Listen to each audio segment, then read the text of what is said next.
Las prácticas PSI en tiempos de represión y exilio. O sea, si antes el foco estuvo puesto, bueno, en escuchar el testimonio y la reflexión de dos profesionales PSI que participaron de equipos de asistencia y acompañamiento a las víctimas o a los afectados por la represión política.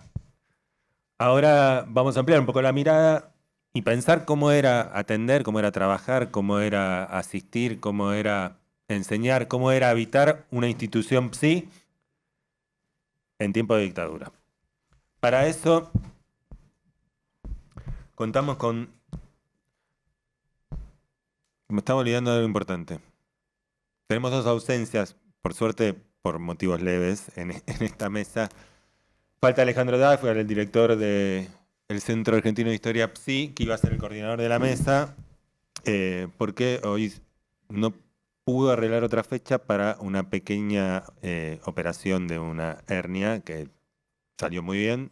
Entonces, eso le impidió hoy estar coordinando esta mesa. Y Ana María Fernández, que era la tercera invitada de la mesa, no pudo venir porque hoy se levantó con dolor de garganta y fiebre.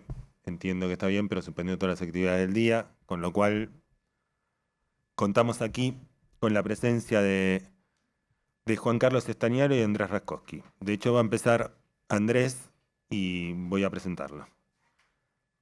Bueno, Andrés es psicoanalista, fue presidente de la Asociación Psicoanalítica Argentina, fue también director de la revista de la Asociación Psicoanalítica Argentina. Ha obtenido una beca en California para llevar adelante estudios sobre el suicidio en adolescente. Fue invitado a dar conferencias y cursos en varios lugares, entre ellos las Naciones Unidas para exponer sobre violencia. Ha sido coeditor del Diccionario de Psicoanálisis Argentino.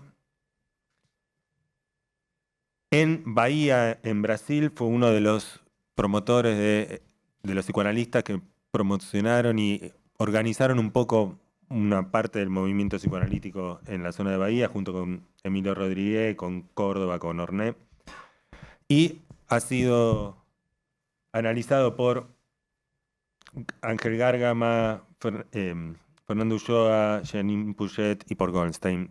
Y bueno, ahora lo vamos a tener acá para escucharlo hablar sobre las prácticas PSI en tiempo de represión y exilio. Muchas gracias, Andrés. Bueno, bueno, yo me formé en la Asociación Psicoanalítica y trabajé desde el comienzo en el Centro 2, en la parte de adolescentes, y lo más adecuado me pareció, en la medida que fuimos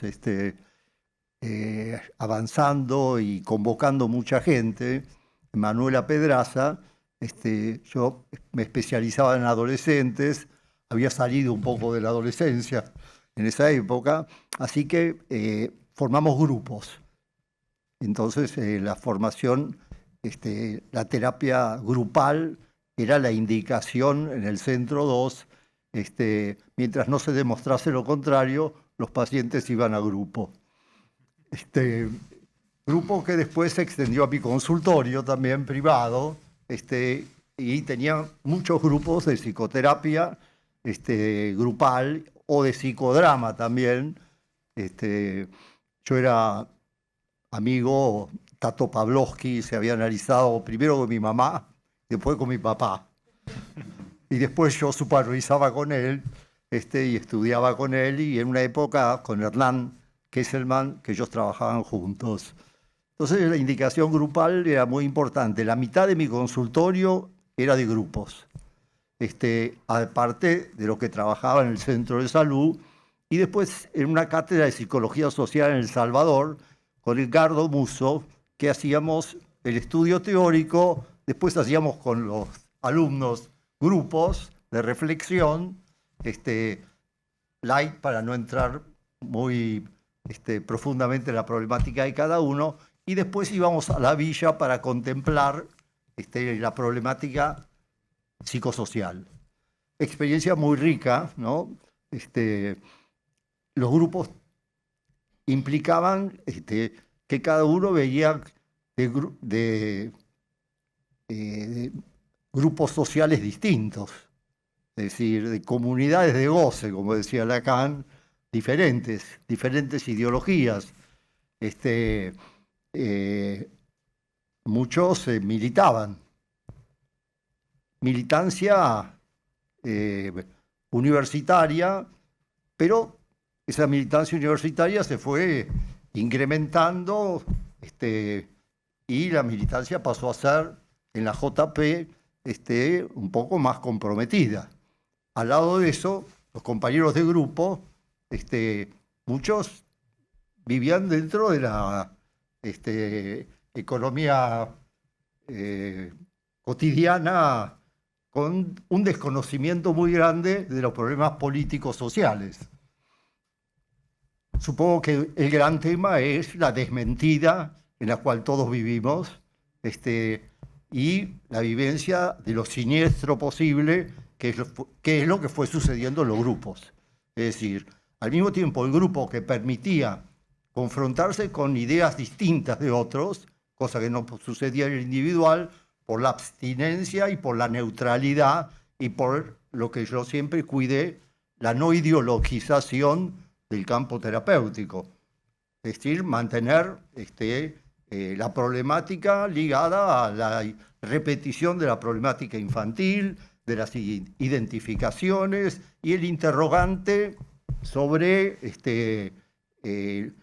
las elecciones en general, las políticas, las personales.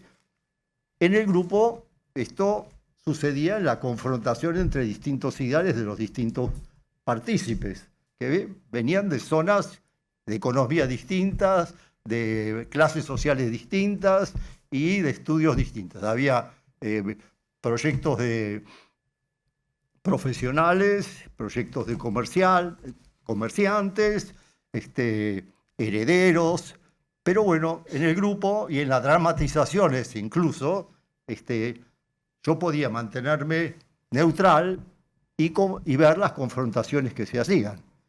En la medida que el tiempo pasó y las situaciones se volvieron más aterrorizantes,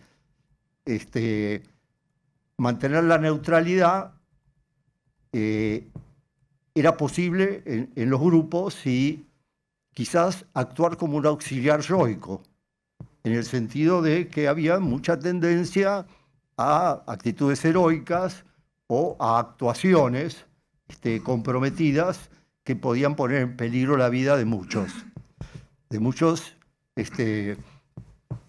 en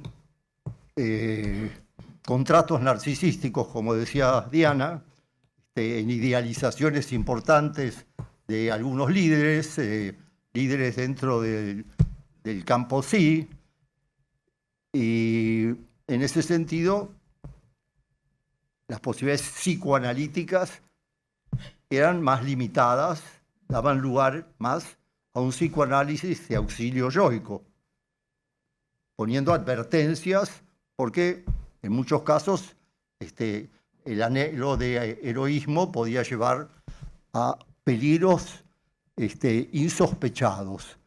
Nunca se nos ocurrió, ni a los terapeutas, ni a los miembros de los grupos, ni los grupos políticos de la institución en el que yo estaba, que iba a suceder el terror, el horror de lo que sucedió. No estábamos preparados. Éramos como este chico. Éramos todos. O al menos yo. Yo era ese chico ingenuo de la brutalidad, lo que es el deseo de matar, el sadismo de ciertas instituciones, militares especialmente, o parafascistas, una ingenuidad muy grande. Y en ese sentido, bueno, la vivencia de lo siniestro y de lo que iba aconteciendo iba increyendo.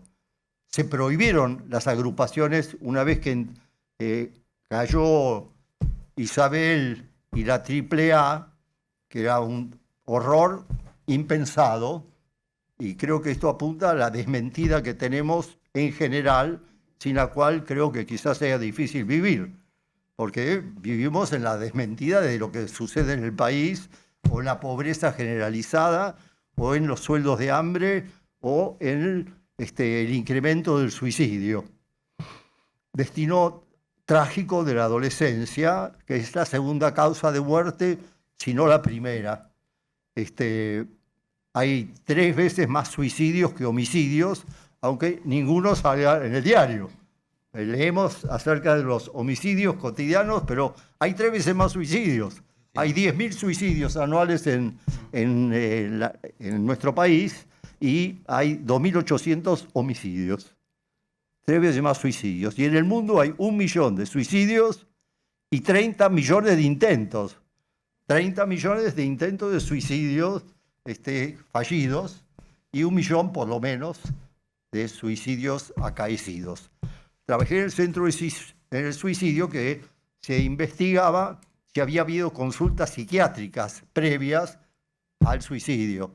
Por ejemplo, se sabía que los conductores que chocaban a la noche, había un porcentaje muy grande de esta gente que moría en accidentes que tenían consultas por depresión en los últimos 6 meses. Así estaba de organizado hace ya muchas décadas. Supongo que hoy en día habrán mejorado. No la calidad de vida, sino el seguimiento de los pacientes. Los grupos se desarrollaban en esta interacción donde yo podía mantener la neutralidad y podía ser de yo auxiliar para tratar de impedir los contratos narcisísticos o la idealización. En la institución yo formé parte del grupo Documento, donde Ulloa, Tato, Gilú, y todos ellos pensaban en la necesidad de un compromiso militante, además de psicoanalítico, ¿no? Una cierta ideologización, donde Mary Langer había dicho que para formar la institución en parte, aunque ella no fue una de las fundadoras, había renunciado a Marx, que ella estudiaba en Europa, para seguirlo a Freud, y que esta vez no iba a renunciar ni a Freud ni a Marx. Bueno, yo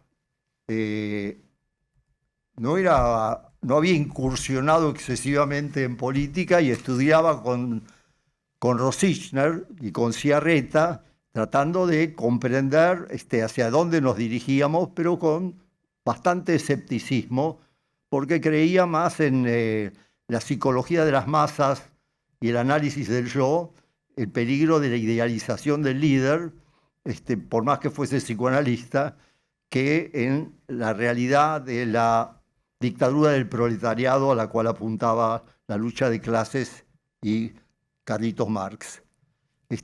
Tenía mucho peso el seguimiento de estos líderes que tenían mucho carisma. Pero mi historia era distinta que la de los demás, y cuando renunciaron cerca de 60 personas a la institución para formar parte de la FAP, de la Federación de Psiquiatras, yo no sentí que tenía suficiente información como para decir que elegía yo, sino que como alguno de mis amigos me decía, yo me voy porque se van mis amigos, no porque yo lo haya decidido pensando. Entonces, las dependencias del yo es un tema complicado. Tenemos una influencia tremenda, ni decirlo hoy en día, sobre los medios de comunicación, sobre los ideales que tenemos, tienen una enorme influencia. Y bueno, parte de esto yo lo utilizaba también en los grupos de psicoterapia para tratar de pasar a proceso secundario aquel impulso idealizador que los podía llevar a sacrificarse, ¿no? La idea del sacrificio, creo que, como sucede en las guerras actualmente, es un tema a pensar. Es un tema a pensar porque el 80% de la humanidad es religiosa. El 80% de los seres humanos, de los 8.000 millones de personas que habitan en el mundo, son religiosas. Solamente un 20% tiene un pensamiento autónomo y lógico. Por otro lado, las estadísticas también muestran que el 50% de los votantes votan por filiación semirreligiosa, por idealización. Un otro 20% votan porque forman parte de la institución. Solamente un 20% de los votantes tiene un pensamiento político o reflexivo sobre la economía y el proyecto futuro. En ese sentido, mi dosis de escepticismo es grande. Era distinto en los grupos hasta que, bueno, se prohibieron los grupos. Entonces era difícil, agrupaciones de más de 3 personas, corrías peligro. La sensación contratransferencial creo que es un tema muy importante porque vivíamos en una ciudad sitiada y bajo el terror. Es decir, cualquier manifestación de que podía aparecer un Ford Falcon o alguien. En la esquina de mi consultorio estaba el coche de la prefectura. Empezó a estar el coche de la prefectura. Yo llegaba a mi consultorio temiendo que podía pasar. En un grupo, el novio de una de las chicas apareció en un coche incendiado y él muerto.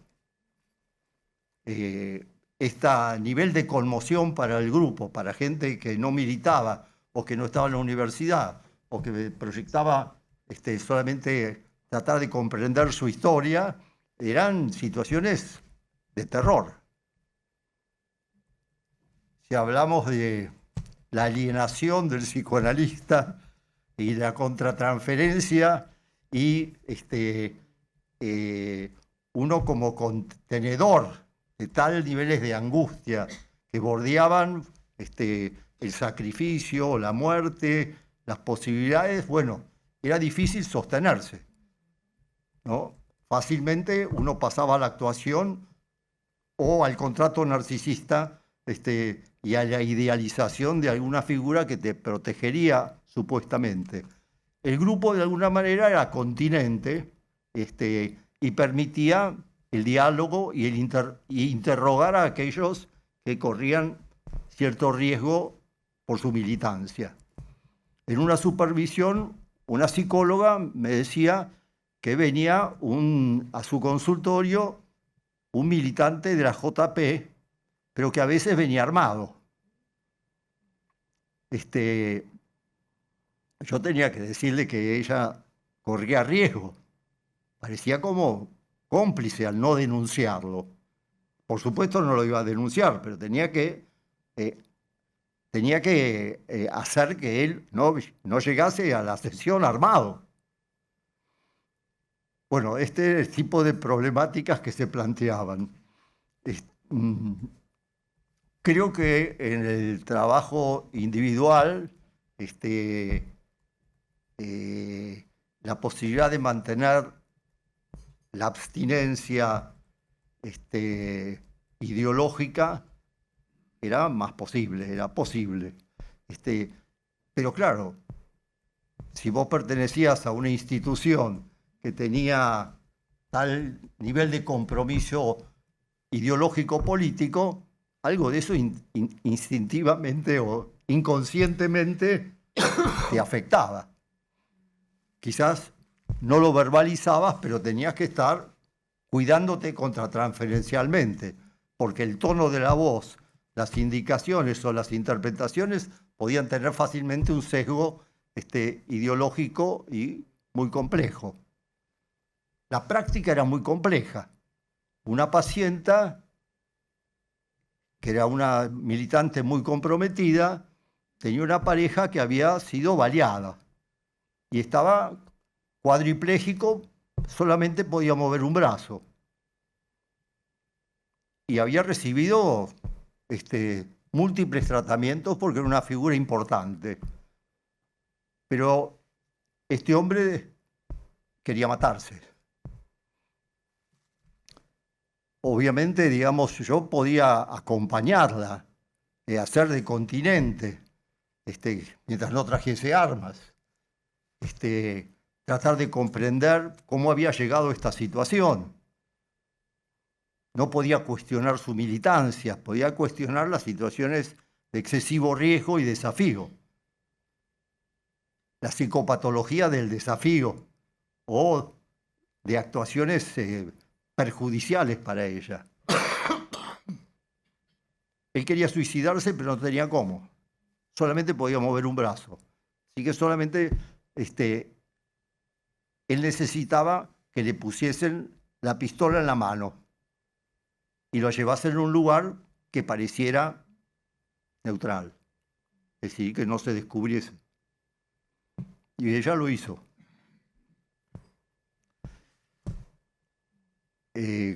Contratransferencialmente estábamos más allá del psicoanálisis, estábamos en un auxilio yoico, ¿no? En una contención de situaciones terroríficas,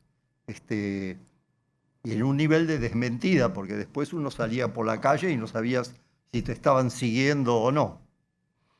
Yo trabajaba en Bahía porque Emilio Rodríguez se había exiliado, y como psicoanalista en Bahía fue convocado por gente que quería hacer la formación. Entonces, el programa de la Escuela de Psicoterapia de acá lo llevamos a Bahía y en vez de darlo en un mes, lo dábamos en 10 días. Entonces yo cada 3 meses iba 10 días a Bahía a la formación.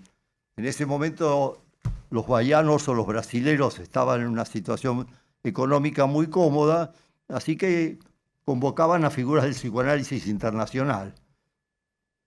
Lo conocía Foucault, di unas conferencias con él. Miller, cuando todavía no era el Miller de acá, también fue invitado, y así distintas figuras del psicoanálisis también norteamericano. No, ahora se me escapó por qué traje lo de Bahía.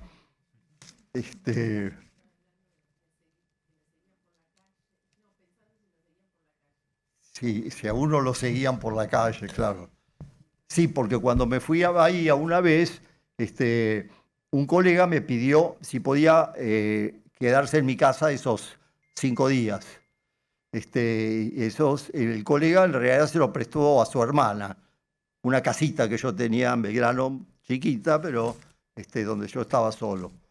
Y cuando volví, bueno, me devolvieron la casa, fue una semana, pero los 2 días desaparecieron. Con lo cual era difícil volver a mi casa cuando los habían chupado, desaparecido. Entonces tuve que estar afuera con esta sensación terrorífica en la cual uno vivía con un nivel de ansiedad persecutoria muy grande. Y bajo esa sensación persecutoria, donde uno parecía que estaba siendo un judío en la Alemania nazi, desarrollaba la tarea.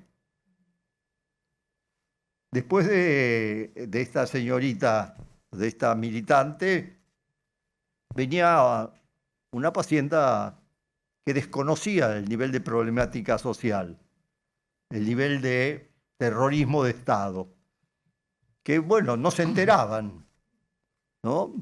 Muchísima gente quedó aliviada cuando cayó Isabel. Y muchísima gente pensó que el proceso de reorganización nacional iba a ser una democracia. Pero no fue así. Pero en el consultorio, bueno, uno seguía trabajando, cuidándose en ciertas circunstancias y trabajando como psicoanalista, revisando la historia infantil, reconstruyendo las situaciones traumáticas de la infancia, viendo las identificaciones, manteniendo cierta neutralidad, favoreciendo la asociación libre, y con las distintas lecturas entre la de Paul Lanier y la producción que se hacía en el mundo psicoanalítico, que fue muy importante.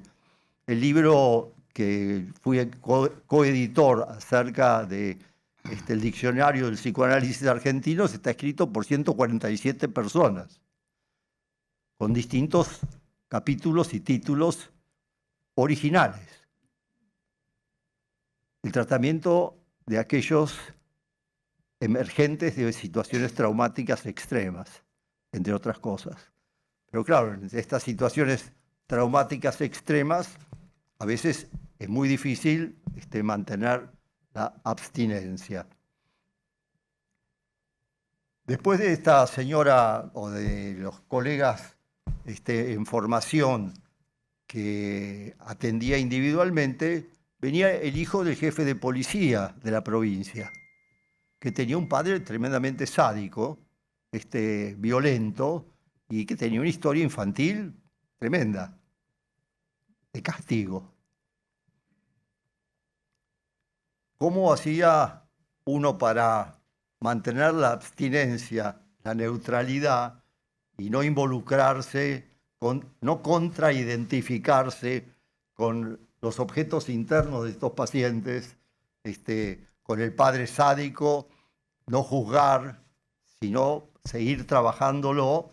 Bueno, era el desafío de la época, con niveles de persecución y de una contratransferencia que, bueno, hacía que uno tuviese un tercer tiempo para pensar qué había quedado como residuo del consultorio en la mente de uno, en los sueños que uno tenía en estas situaciones de terror.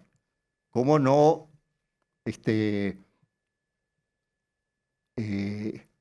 cómo no actuar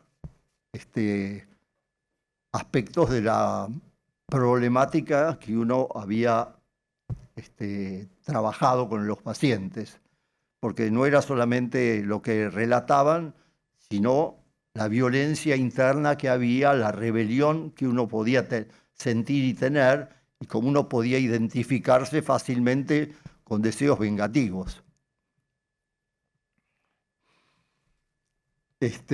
Bueno,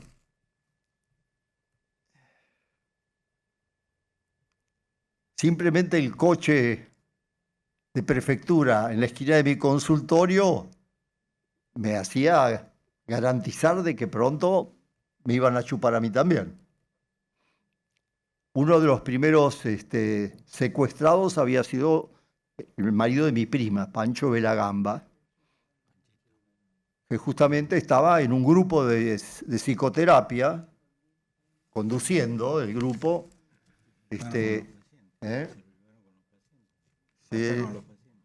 A los pacientes les hurtaron las pertenencias. Sacate esa campera, le fueron robando cosas y a él se lo llevaron. Como tenía un amigo muy cercano, que era abogado y estaba conectado, empezaron a tratar de averiguar dónde estaba. Averiguaron más o menos de qué regimiento se trataba, hasta que le dijeron no averigües más.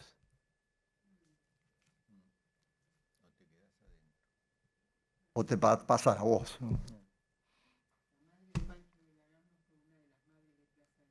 Ajá. No lo sabía.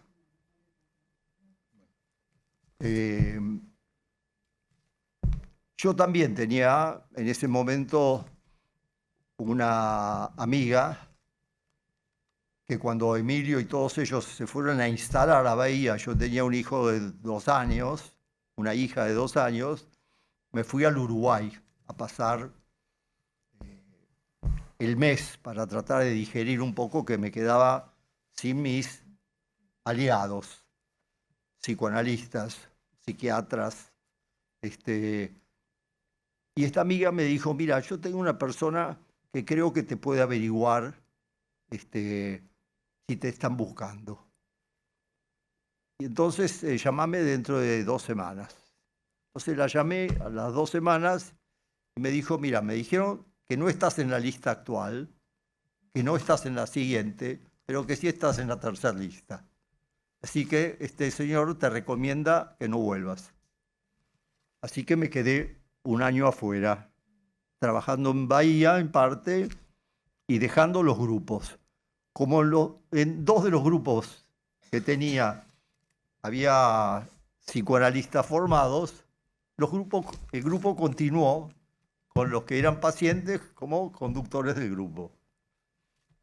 Hasta que yo volviese, que tardé 1 año en retornar, cuando, bueno, ya se me disolvía el consultorio y las prácticas.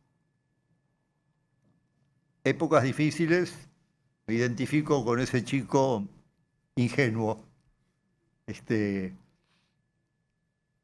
Y otra estadística que diría es que el 75% de los países o son una teocracia, una monarquía o están dirigidos por grupos militares. Solamente el 25% de los países intentan una democracia. Intentan. Porque como dice Freud, en el malestar en la cultura, la igualdad es imposible, la libertad está muy dependiente de el ello, la realidad exterior que nos influencia inconscientemente de una forma brutal y del super-yo que hereda representaciones de generaciones anteriores. Hubo, a mi criterio, muy poca contribución psicoanalítica al tema, más allá de los tratamientos y de lo que escuchamos en la mesa anterior, la contribución, pero teórica ha habido muy poca contribución para comprender la destructividad del mundo. Freud era muy escéptico. El otro día, no sé si leyeron, el Premio Nobel de Física había hecho un análisis físico-matemático acerca de las posibilidades de sobrevivencia del mundo, que eran bastante limitadas en los próximos 50 años. Vivimos en un nivel de desmentida del terror muy importante, quizás para sobrevivir, pero negamos demasiado. Acá. Bueno, muchísimas gracias, Andrés.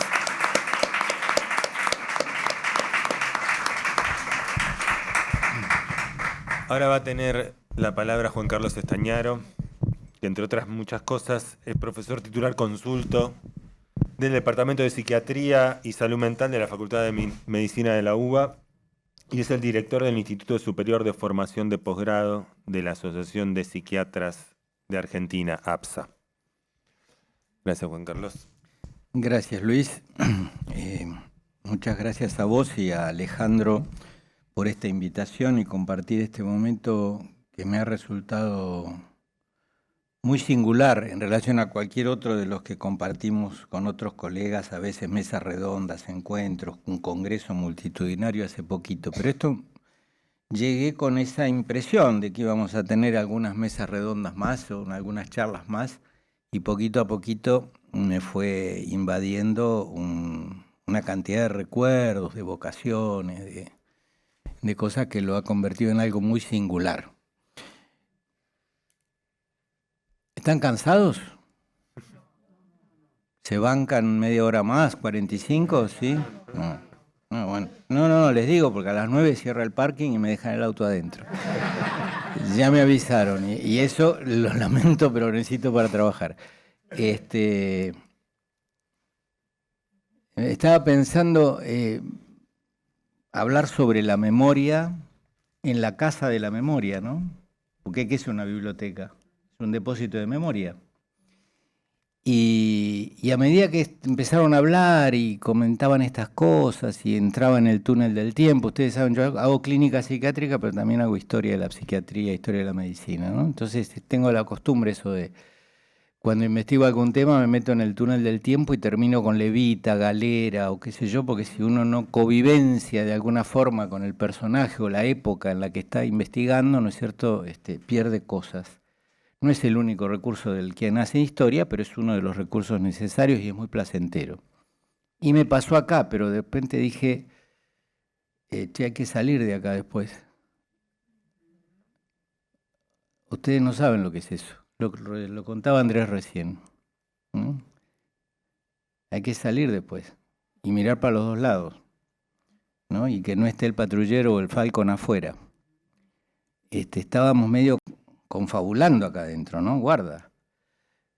Y sin embargo, parecería que no, que estamos viviendo en democracia. No es una dictadura, que es una dicta blanda. Porque parecería que estamos en democracia, pero de repente a uno le empiezan esos miedos, ¿no? ¿Puedo decir cualquier cosa en cualquier lado? ¿No puede repercutir sobre mi lugar en la universidad, sobre mi lugar en el trabajo, sobre mi lugar, ¿Qué hacen todo esto, Luis y Alejandro acá dirigiendo este centro? Bueno, parece que quedó como un islote, como un lugar, ¿no es cierto?, en donde podemos compartir estas conversaciones acá en la sala. Cortázar, yo lo conocía a Cortázar. Nos firmaba solicitadas de solidaridad con los desaparecidos en Europa. Yo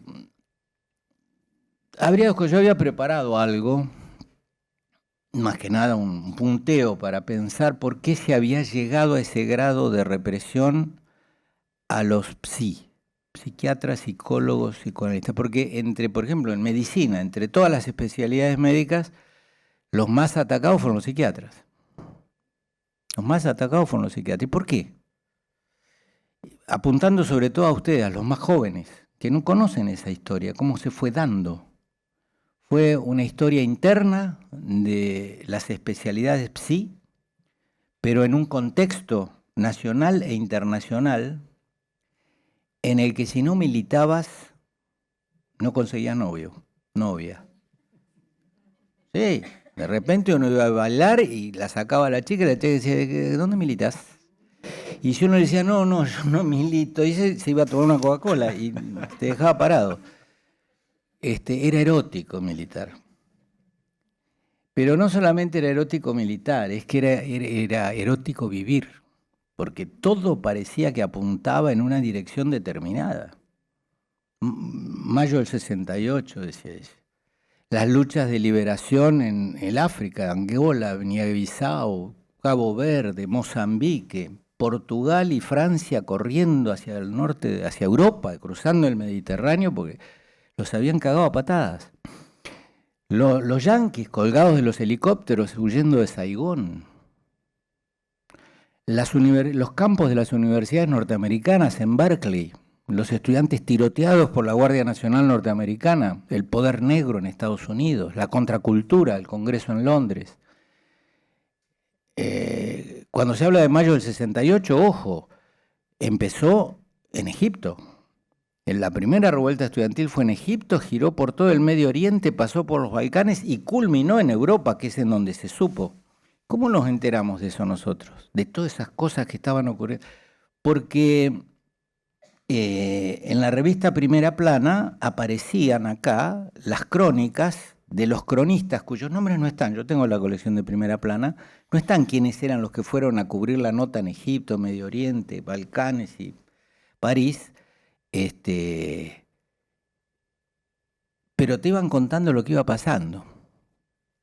Y mientras pasaba eso, en el mundo, los que venían de una formación cristiana, católica, recibían todo el empuje del cambio que significaban las encíclicas sociales, la Populorum Progressio, la Mater de Magistra, los curas del tercer mundo.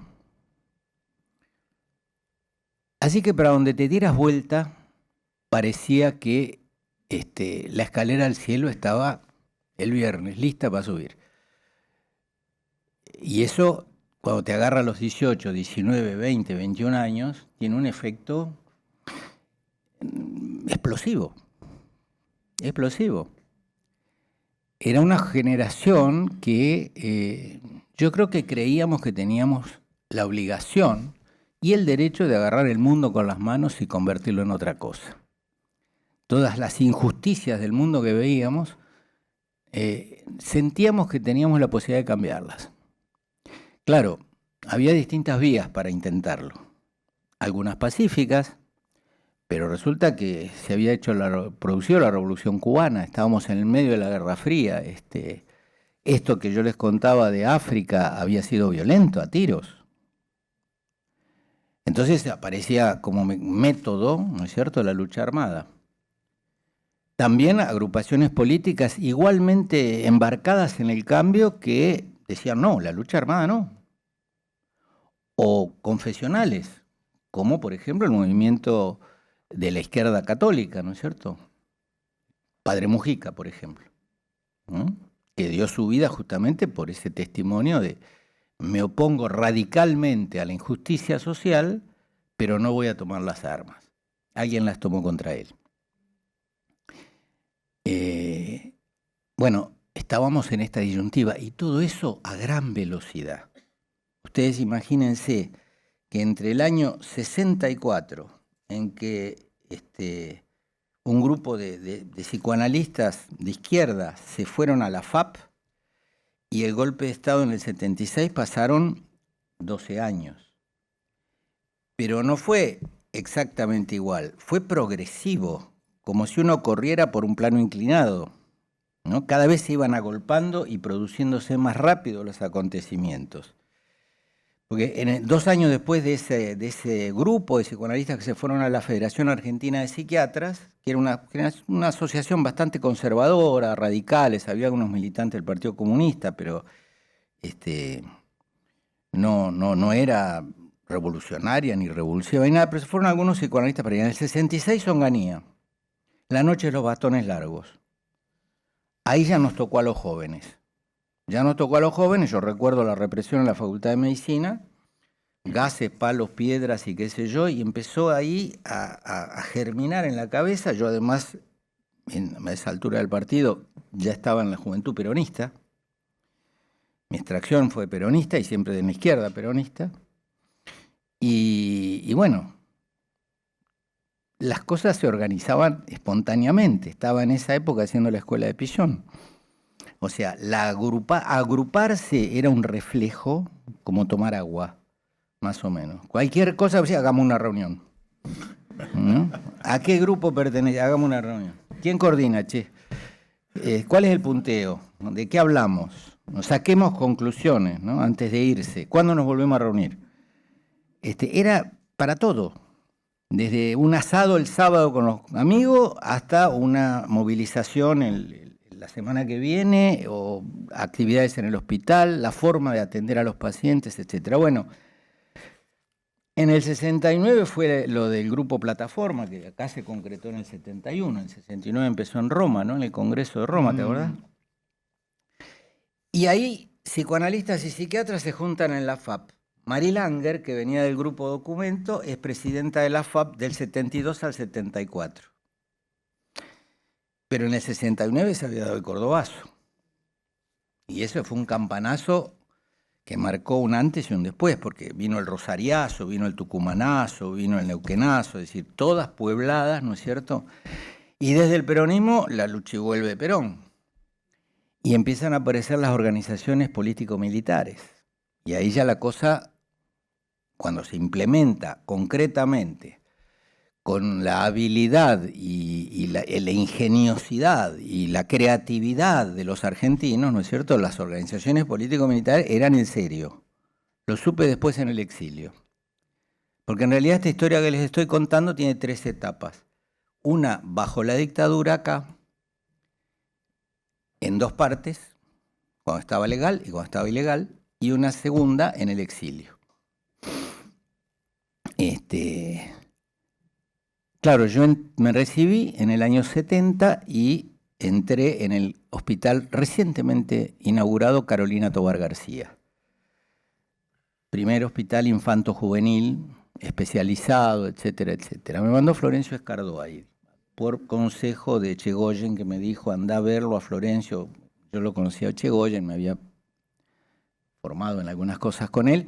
Y como en general todos los que hacíamos psiquiatría, había que empezar el cronológico de Freud había que analizarse y empezar a leer los textos freudianos. Una vez que termináramos el cronológico de Freud consistía en lo siguiente: 3 años, 2 veces por semana, a la noche, nosotros con la Biblioteca Nueva, la edición de Ballesteros, y el coordinador Horacio Amigorena con la Standard Edition.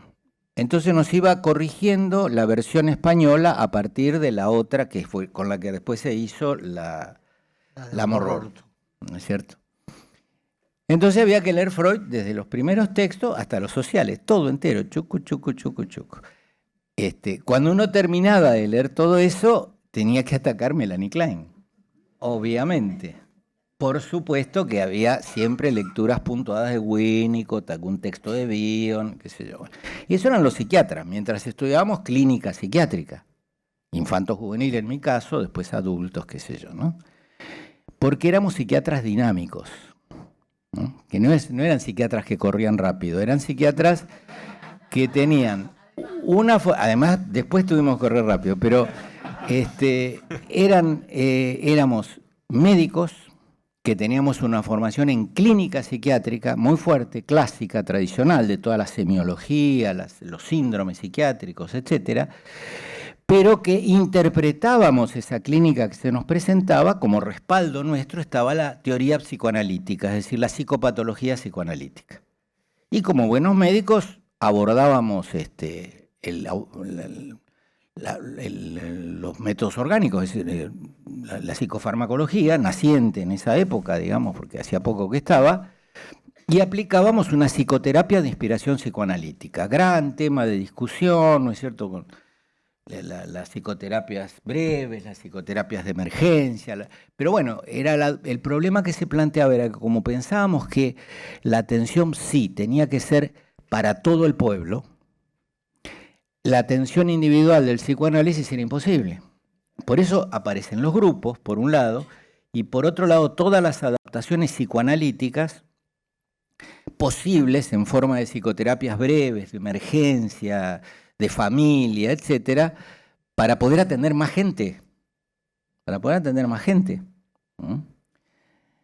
Porque lo popular, lo sanitario, nos parecía que era una responsabilidad que debíamos absolutamente atender. Esa estructura muy, muy individualista, ¿no es cierto?, del tratamiento psicoanalítico prolongado, etcétera, que generó todas las grandes discusiones dentro de la APA, para los psiquiatras era como más fácil de absorber, ¿no es cierto?, porque siempre habíamos tenido una formación como médicos de lo sanitario. No todos. Los dueños de los sanatorios no. Nosotros, nuestro campeón era Ramón Carrillo, ¿no es cierto? Era la medicina social llevada a la psiquiatría. Entonces, en ese contexto internacional, en ese contexto nacional, y y no les digo lo que pasaba en el campo psi, porque apareció la antipsiquiatría. Su padre fundador, Cooper, vino acá a Buenos Aires un par de veces. Pero, bueno, y entonces había habido estas experiencias de la psiquiatría comunitaria. La que más se recuerda es la de Lanús, ¿no es cierto? Pero hubo el movimiento de las comunidades terapéuticas. Muy lamentablemente, yo creo que poco conocido por las generaciones actuales, muy poco conocido.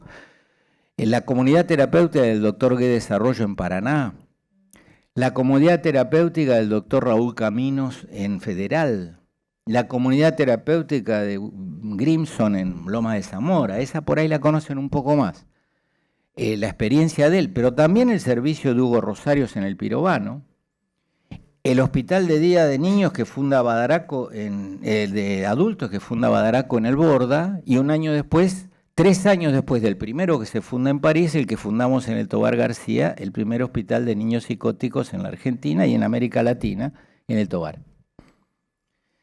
O sea que no solamente pensábamos que podíamos transformar el mundo, sino que estábamos poniendo en realidad lo que a nosotros nos parecía como generación que había que hacer con el mundo psi, con la atención psi, etcétera, etcétera.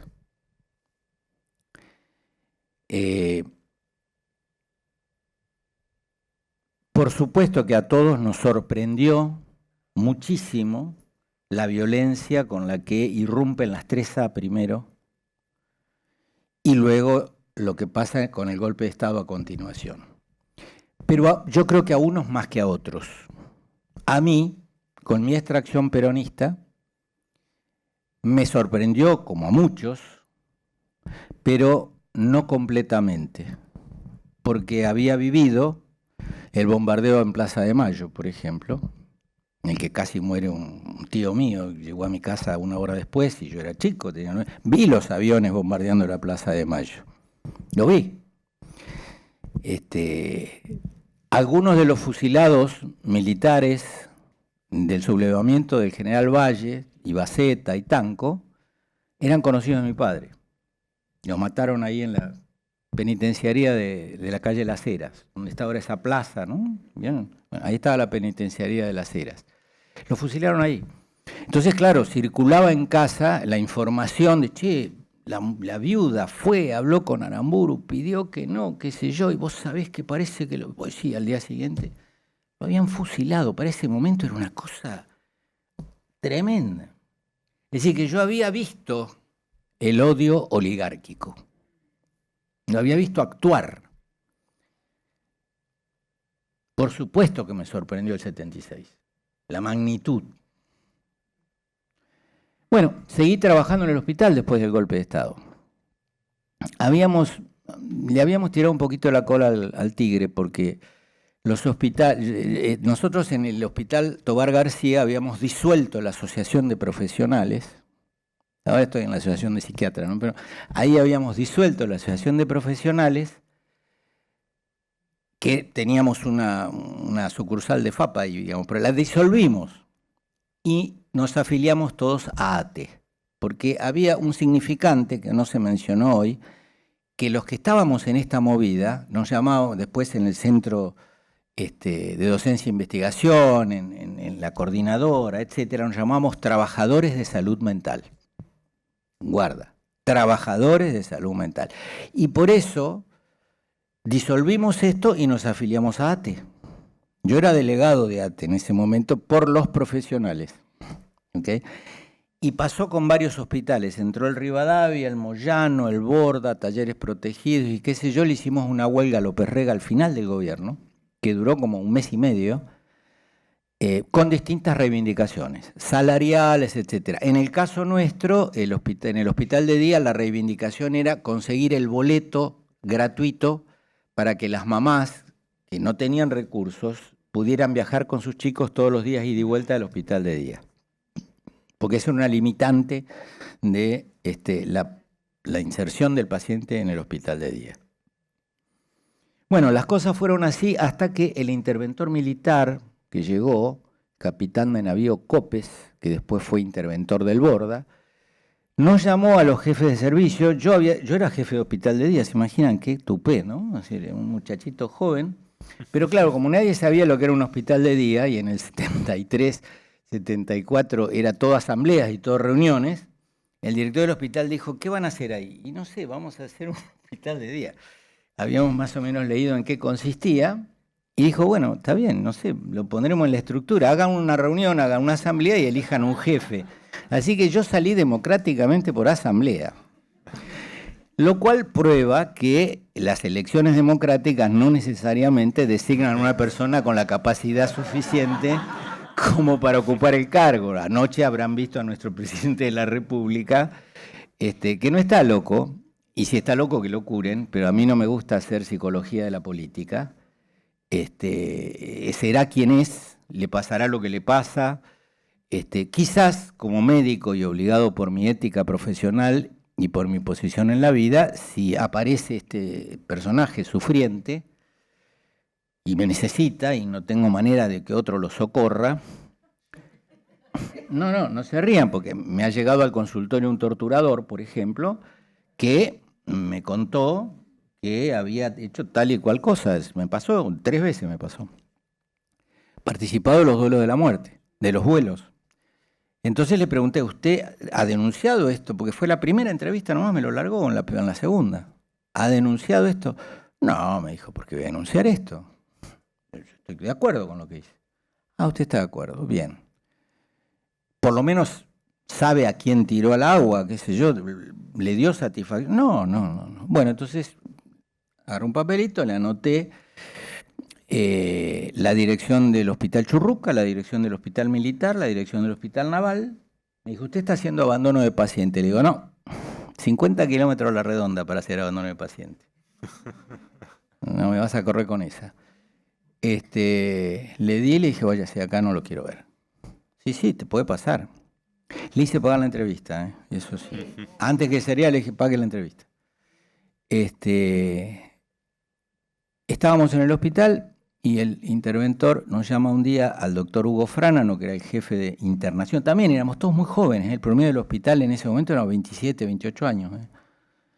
Y nos dice, bueno, todavía rige la ley de prescindibilidad. La ley de prescindibilidad es una ley que había hecho pasar López Rega al final del gobierno de Isabel, por el cual se podía despedir al personal del Estado sin motivo y sin indemnización. Es decir, era en aquel momento la motosierra, no había motosierras, era un serrucho, digamos, ¿no? Después se la motorizó ahora, pero era el serrucho de la época, para achicar el Estado, porque eso era un drama, había que achicar el Estado absolutamente. Después viene Videla y con Martínez Dios había que achicarlo muchísimo más, ¿no es cierto? Fórmula archiconocida, repetida, hasta el cansancio cada vez que hemos tenido estas cosas. Bueno, nos dijo, tenemos que... Le dijimos, con Hugo Fránano le dijimos, no, son compañeros, no formamos juntos, tenemos casi todos la misma edad, los necesitamos porque el servicio no daba abasto de pacientes que teníamos. Haga la lista usted, capitán, no lo decíamos doctor, le decíamos capitán, y le molestaba mucho eso. No imaginamos la que venía, ahí sí que no la imaginamos, ¿no?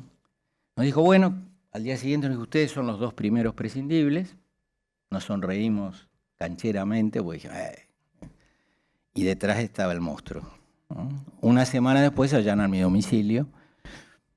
Afortunadamente, para contarles esta historia que le he contado muchas veces en el Tobar y en otros lados, yo no estaba en ese momento, estaba mi esposa con mis hijos.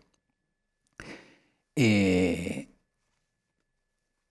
imaginan lo que pasó, tortura, qué sé yo, pero se fueron, eran los primeros grupos de tareas de la escuela de mecánica y se fueron, la dejaron ahí. Así que, bueno, pudo salir, se fue a casa de familiares en el interior y yo me quedé en Buenos Aires flotando, ¿no? Clandestino, en casa primero de amigos, después me prestaron un departamento y viendo a ver qué pasaba hasta que me enteré que estaba en una lista. Mi amigo Hugo Fránano, el jefe de internación, no tuvo la misma suerte. Lo encontraron en la calle y detenido, desaparecido. El último rastro que pude tener es que lo tenían en el Olimpo y de ahí algún lugar de exterminio. Falleció, entonces yo lo doy, en este caso, por fallecido a Hugo. Un gran tipo. Un gran tipo.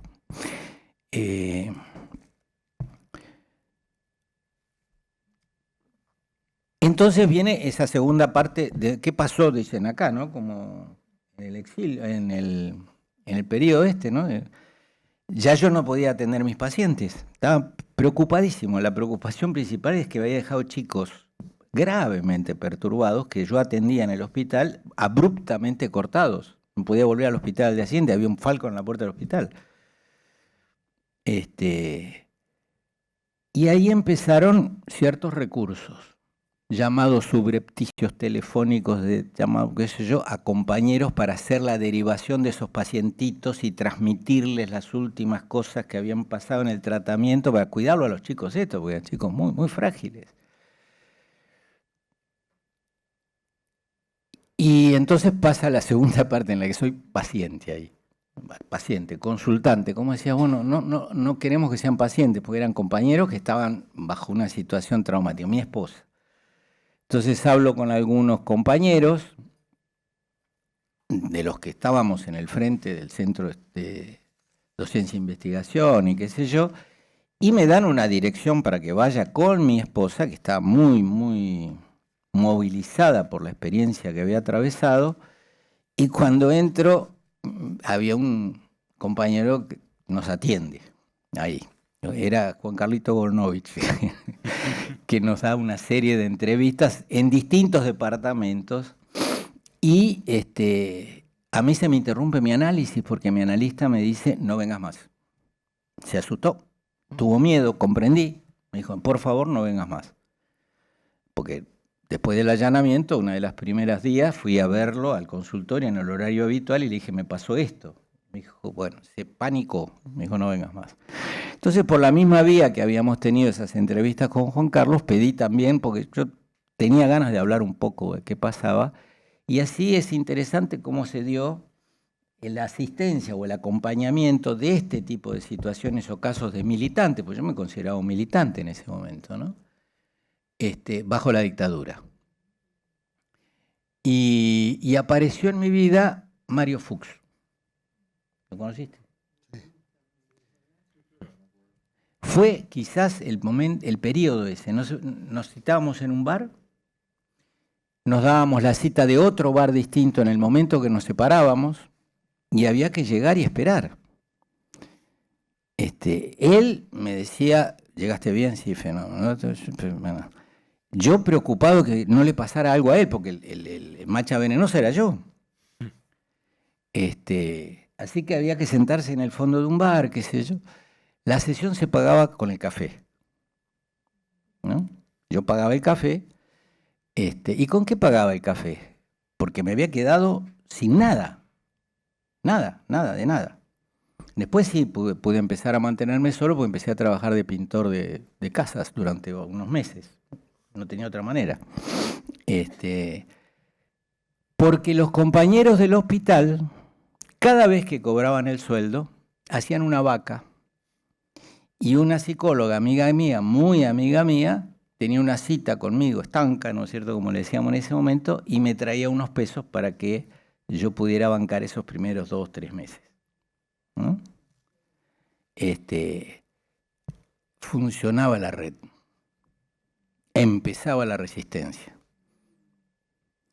Cosa que para mí, que había vivido mucho con los viejos de la resistencia peronista, no era tan misteriosa, al contrario, ya tenía algunas lecciones de cómo había que hacer ese tipo de cosas, porque me la habían contado en el sindicato, los que habían vivido, el 56, el 57, el 60. Y bueno, en un momento dado no hubo más remedio, porque las cosas se agotaban, el círculo se cerraba, caían compañeros, etcétera, y tuve que salir del país. Y me fui a Francia. Y en Francia, a poco de llegar, bueno, llegó mi familia, pude recuperar todo eso.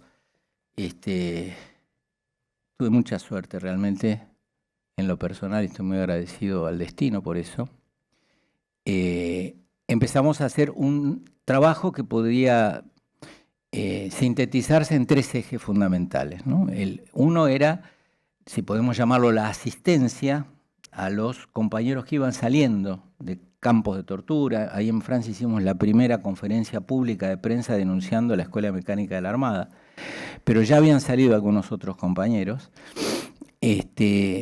y habíamos 2 o 3 que recibíamos a estos compañeros, ahí sí, y se produjo, vos sabés, que una coincidencia enorme, porque había grupos de psiquiatras, psicólogos chilenos y uruguayos previos a nosotros, sobre todo los chilenos. Nosotros los llamamos los torturólogos. Hicimos me acuerdo, un encuentro en Lovaina para discutir ese tema, en la Universidad de Lovaina, que vino Franco Basaglia, ahí lo conocí a Franco, estuvimos charlando una noche entera con él, porque los chilenos empezaron a tocar cueca y se agarraron una tranca pero impresionante. Y Franco era un tipo de un carisma extraordinario, ¿no? Realmente. Toda la noche se bancó charlando. Lo acribillamos a preguntas. Nosotros consideramos que no se podía hacer una figura sindrómica, una patología particular del compañero que había sido torturado o que había atravesado situaciones de ese tipo, sino que era una situación traumática y entonces había que ver en qué personalidad se producía. Ahí es cuando Marcelo Viñar publica en Evolución Psiquiátrica un artículo fabuloso que se llamaba Pedro o la demolición. Así que bueno, esa polémica también se dio, porque ideológicamente pensábamos diferente con este tema, ¿no es cierto? Lo mismo que la concepción de paciente o consultante o persona a la que había que darle un refuerzo en su personalidad porque estaba atravesando una situación de crisis, era más pensada como situaciones de crisis vitales. Crisis vitales no esperables, ¿no? El segundo eje era la denuncia. Es decir, por eso yo les decía de Cortázar, ¿no? Buscar políticos, obispos, cantantes, estrellas de cine, etcétera, ir, explicarles, mostrarles, ir a las Naciones Unidas, distribuirle a todos los representantes de todos los países dossier, como decíamos, carpetas con lo que estaba pasando en la Argentina. La primera denuncia que se publica en Europa sobre psiquiatras y psicoanalistas, logré que se publicara en la revista Psychiatrie Française, que era la revista le llamaban sindicato, de la Asociación de Psiquiatras de Francia.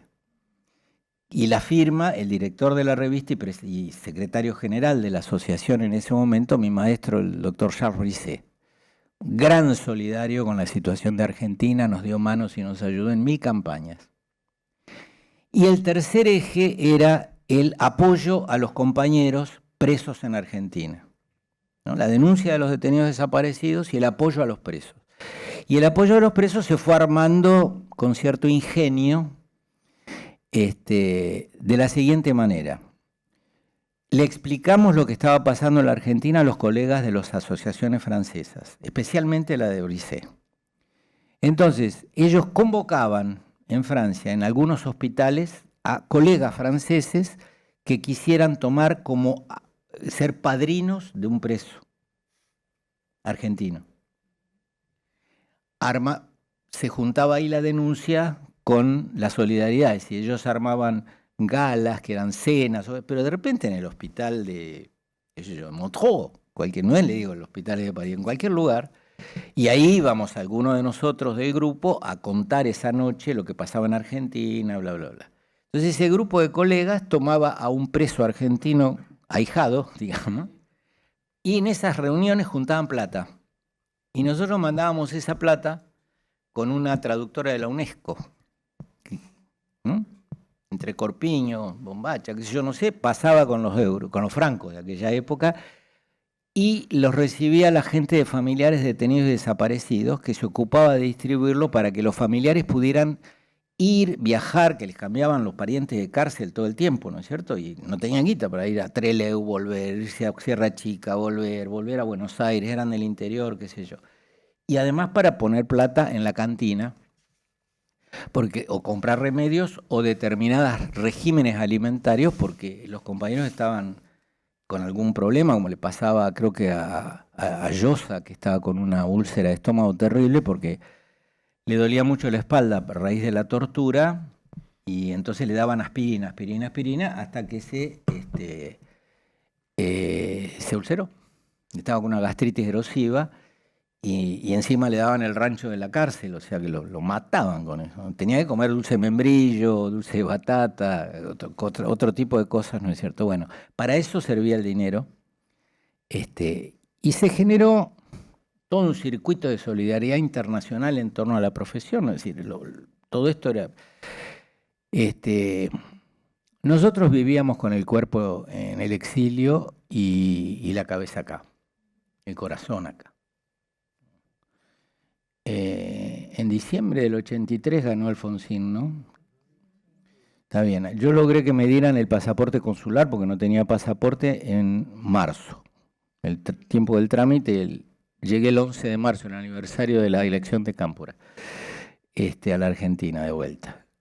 Algunos colegas se quedaron porque tenían cuestiones familiares, laborales, etcétera, y otros volvimos.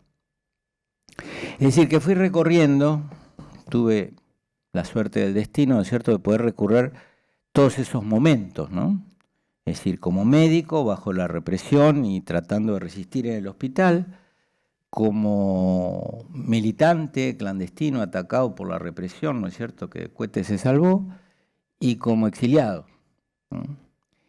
Se ha hablado poco del exilio, ¿no? Es como uno salvó la vida y no lo corría nadie, y vivía en Europa, por ahí, qué sé yo.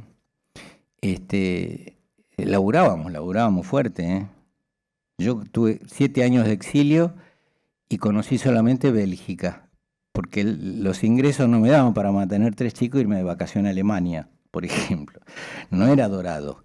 Y por otro lado hay algo que se produce en el exilio, el ostracismo, que era el máximo castigo que daban los griegos, y no eran tontos, porque produce un desgarro interno que en sí mismo es traumático también. En sí mismo es traumático también. Creo que no fue por vía de un abordaje psicoterapéutico que pude soportar de alguna manera todas esas cosas que me pasaron, sino por distintos motivos. Uno, en ningún momento pensé que éramos víctimas de nada. Habíamos elegido militar y eso podían llegar a ser las consecuencias. Otros la habían pasado peor.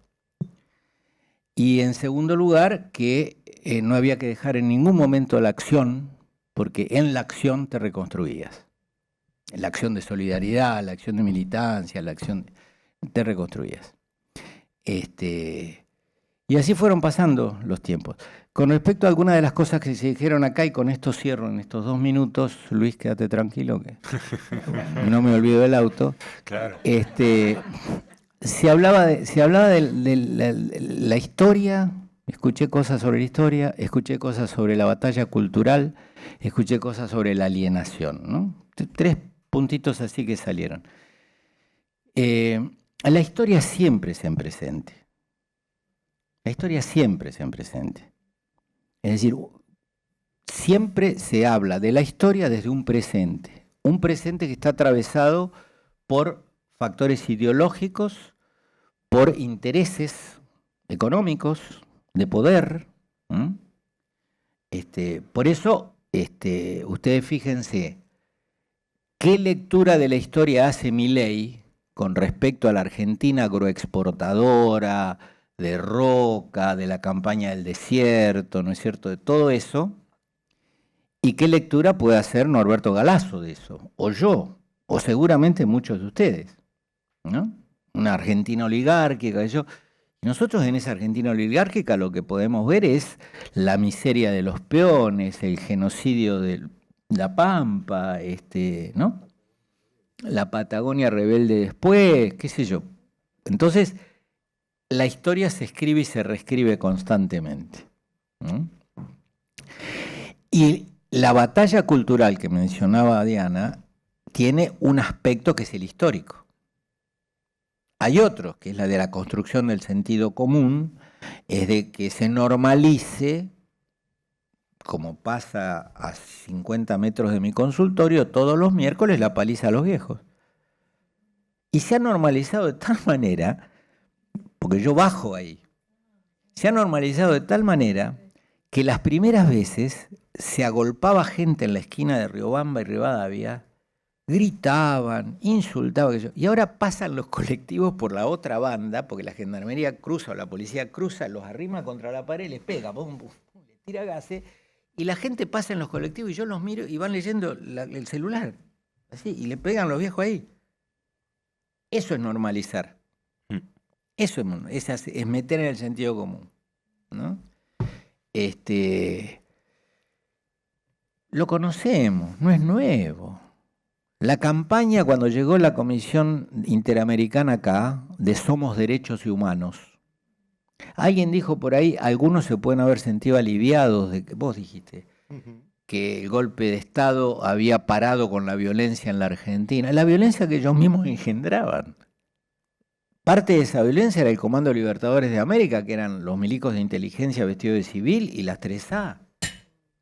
Gordon, el comisario, ¿viste? Todas esas cosas. Por eso hay muchas de las cosas que hoy veo es que se hacen con otra tecnología, utilizando otros vehículos, como las redes, por ejemplo, y guarda que no es solamente cuantitativo, es cualitativo también. Y de esto hay que desmontarlo y hay que entenderlo. Pero es una de las formas más sutiles de dominación. Cuando no alcanza, empiezan los palos. Y si los palos no alcanzan, empiezan los tiros. Fíjense, una frase, es así que la tengo, escalofriante. La quiero leer textualmente desde Jacobo Timerman. Entrevista en 1976 a un oficial de inteligencia de la Marina de Guerra. Lo publica Timerman esto. Poco después de acaecido el golpe. El milico le dice, si exterminamos a todos, habrá miedo por varias generaciones. ¿Qué quiere decir todos?, le dice Timerman. Todos. Unos 20.000. Y además sus familiares. Hay que borrarlos a ellos y a quienes puedan acordarse de sus nombres. Sus nombres. Mirá vos. Gran novedad del Marino Oeste, ¿no? Porque yo cuando era chiquito, a los 10 años, me había criado con la prohibición de decir Perón, Evita, cantar la marcha, Partido Justicialista, prohibido. Los nombres no se podía. Y de los fusilados de José León Suárez, lo cuenta Walsh, tampoco. Ni los nombres tienen que quedar. Y estos volvieron con el mismo argumento. Guarda que fuimos testigos de cómo se fue instalando en el sentido común la represión. Yo personalmente creo que no estamos viviendo en democracia, por lo menos en lo que en los papeles se define como democracia liberal burguesa. Ya ni siquiera eso. Cuando vos desoís y no obedeces una ley votada por el Congreso 5 veces, vetada y vuelta a votar, ordenada por un juez de primera instancia, ordenada por un juez de segunda instancia, apoyada en las calles por 2 movilizaciones gigantescas, y seguís absolutamente indiferente a eso. Perdón, 4, claro, si tenés razón, porque hubo las otras 2. 4 movilizaciones, y seguís absolutamente indiferente y no pasa nada. Y la Corte Suprema de Justicia no reacciona frente a eso, equilibrando los otros poderes, 2 poderes del Estado. Estamos sentados en un banquito de 2 patas. La tercera, la justicia, no existe. Y cuando existe es justamente para apoyar las injusticias que acomete el Poder Ejecutivo. Entonces no estamos viviendo una democracia. Guarda, chicos. Guarda. A partir de ahí se puede esperar cualquier exceso posterior. Cualquier exceso posterior. Y va a haber quienes se sientan aliviados porque haya represión. Los va a haber. Unos porque están absolutamente interesados en que ocurra porque vienen a salvarle los trapos, ¿no? Y la plata. Y otros porque son víctimas de la alienación. En mi opinión, humilde, mi lectura de Piera, de Olañé, yo creo que ella hace un estudio microscópico de la forma en la que se produce la alienación en términos psicológicos en una persona. Pero el concepto de alienación, en tanto ideología de la clase dominante, es el clásico concepto de Marx y Engels. La ideología, claro, la ideología dominante es la ideología de la clase dominante, que se presenta de tal manera que es absorbida, aceptada por los sectores dominados. ¿No? Juan Carlos, voy a ser lo dejo un poco acá. tirano en este momento. No democrático, pero para que podamos conversar.